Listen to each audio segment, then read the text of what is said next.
Question about the Parental Rights in Education Act in Florida and how that doesn't affect the free speech of the teachers, as much as I agree with the act. Teachers do not have the right to say whatever they want. Teachers are not allowed to worship with their students in classrooms. According to the Supreme Court's bad interpretation of the Constitution, you are not allowed to say a prayer, a public prayer, in a classroom in the United States. So there are lots of things that teachers can't do in classrooms. Teaching 6-year-olds that boys can be girls and girls can be boys seems to me baseline of stuff you shouldn't teach kids. By the way, I think they should extend that all the way up to 18 and maybe forever. When it comes to the teaching of minors, we have specific curricula and guidance for teachers. I mean, pretty much everything that teachers do is scripted to that curriculum.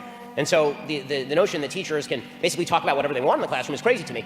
First of all, on a general level, I don't think that teachers should be talking about sex in the classroom with kids at all, at any age. I think that it's amazing to me, honestly. This one drives me up a wall. How is it that human beings were able to propagate for literally tens of thousands of years without some schmuck teaching them comprehensive sex ed?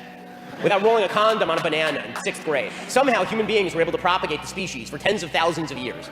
So this bizarre, weird idea that you need somebody who just got a teaching credential to be lecturing 13-year-old girls about sexual pleasure in a classroom is super weird and creepy.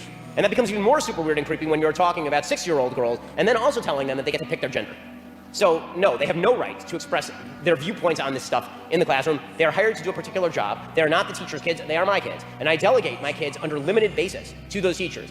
If I send my kids to summer camp and the people who are in charge of the summer camp promptly take my kids to a pornography store, I will immediately sue them, and also there might be physical violence involved. If I send my kids to a public school and the public school immediately grabs them and starts calling them by a trans name and socially transitioning them and not telling parents about it, which is what was happening in certain schools in the state of Florida and around the country, I mean, to my mind, that ought to be prosecutable. I mean, you're not even allowed to give a kid an Advil in school without parental permission.